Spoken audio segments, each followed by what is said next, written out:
Oi, pessoal, bem-vindos a mais uma semana de estudos do período de 15 de junho a 19 de junho. Iniciaremos com ciências. Em ciências, veremos como funciona o sistema digestório, que é todo o processo pelo qual o alimento realiza até a sua eliminação. Na boca, os alimentos são triturados e misturados com a saliva, formando uma massa que é chamada de bolo alimentar.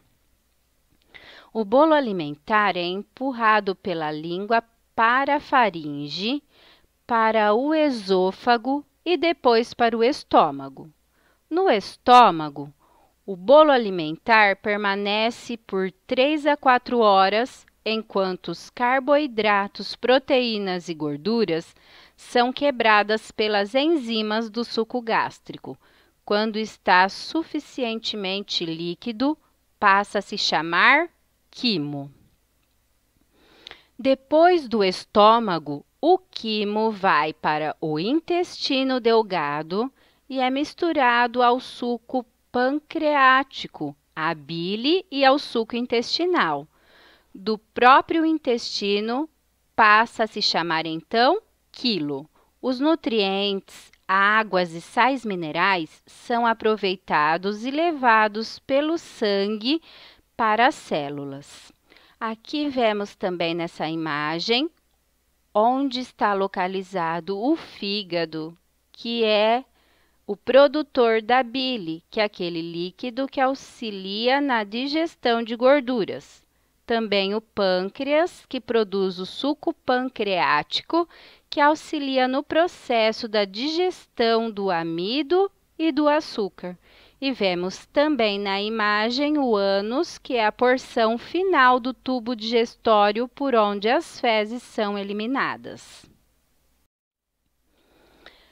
Já em matemática, recordaremos a multiplicação. Eu digo recordaremos porque vocês já viram em outras séries. A operação da multiplicação nada mais é do que uma soma de parcelas iguais.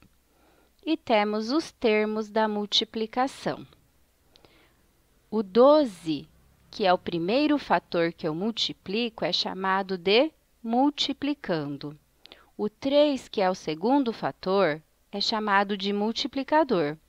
E o resultado é chamado de produto. Na multiplicação, nós temos as suas propriedades. A primeira propriedade, como na adição, é a comutativa, porque numa multiplicação podemos trocar a ordem dos fatores que o produto não se altera. Por exemplo, se eu obter o resultado de 123 vezes 5, será o mesmo de 5 vezes 123. Como na adição, nós também podemos associar números que eu multiplicarei. Por exemplo, se eu obter o resultado de 24 vezes 6, depois multiplicar por 4, a mesma coisa acontece se eu fizer 24 vezes o resultado de 6 vezes 4. Também, como na adição, nós temos a propriedade do elemento neutro, só que na adição o elemento neutro é o zero. Qualquer número que eu somo com o zero dá o próprio número. Já na multiplicação, o elemento neutro é o 1, porque qualquer número que eu multiplico por 1 é o próprio número. Por exemplo, 136 vezes 1 é 136, ou 1 vezes 136 é 136.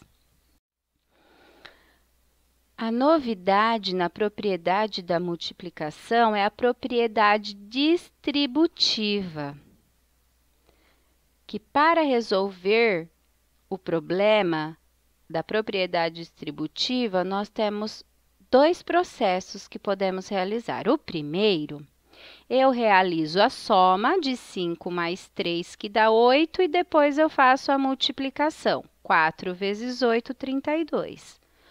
Ou o produto de um número pela soma é igual à soma dos produtos desse número, que dará o mesmo resultado.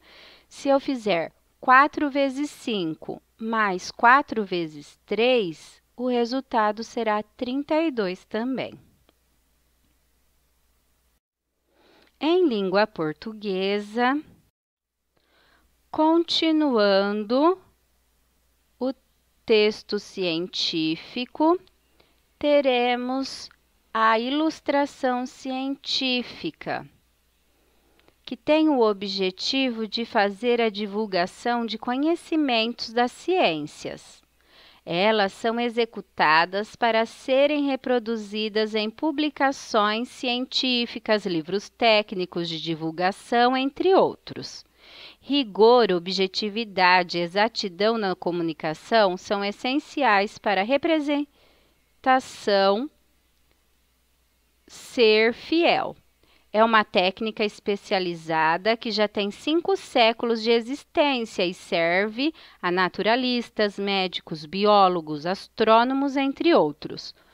Os ilustradores científicos seguem uma convenção internacional, como, por exemplo, o fato de os peixes ilustrados na página a seguir estarem desenhados com a cabeça voltada para o lado esquerdo e a cauda para o lado direito e estarem representados de perfil são algumas dessas convenções.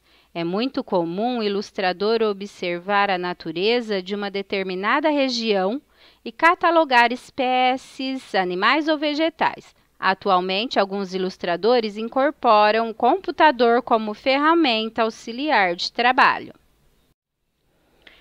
Como eu disse, observem os peixes desenhados na figura do meio. Também veremos o grau dos substantivos. Lembrando que grau do substantivo é aumentativo e diminutivo. Muitas vezes, para mostrar como as coisas realmente são, temos que usar as palavras adequadamente, ou seja, para mostrar se são grandes ou pequenas demais. Temos que usar o termo certo. Aí as palavras modificam um pouco, mas fica bem mais fácil de entender. Nesses casos, o que usamos são os aumentativos, para tudo que é muito grande, e os diminutivos, para o que é muito pequeno. Vamos pensar em alguns exemplos. Se você quer mostrar como seu amigo é importante para você, poderá chamá-lo de amigão, pois quer dizer que ele é muito mais que um amigo. Se você chega em casa e não está com muita fome, não adianta sua mãe preparar um lanche, pois pode sobrar, mas ela pode preparar um lanchinho. Em geografia, nesta semana, nós veremos as regiões do Brasil. Atualmente, a regionalização vigente é a de 1970, a qual sofreu alterações após a Constituição de 1988, que divide o Brasil em 5 regiões: Norte, Nordeste, Centro-Oeste, Sul e Sudeste, como vocês podem observar no mapa abaixo. Em História, esta semana veremos que os portugueses chegam à América.